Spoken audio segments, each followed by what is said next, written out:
atong paminaon ang pagpanaygon sa usa ka pastor. Tor, pasikati sa misong pagpanaygon be? Ay, natao na ang manunubo sa kalibutan. Patakay na sa kasing-kasing sa mga tao. Gani, gisilibrar nila ang pagkatao ni Ginoong Kristo.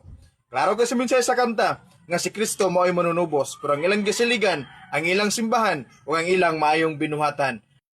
For your information, Tor, si Kristo ug ang simbahan dili na magbulag, Tor. Kay si Kristo ang ulo o ang simbahan iyang lawas, Efesios 5:23.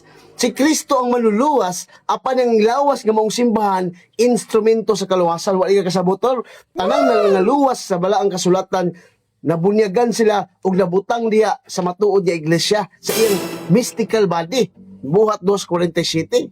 Mao na inyo ha, kay ang ulo raman inyong dawaton, dili nyo dawaton ang lawas, mao na ang inyong Kristo manananggal. Ang amo kompleto gyud na ulo na po'y lawas. Butang inyong mga baptist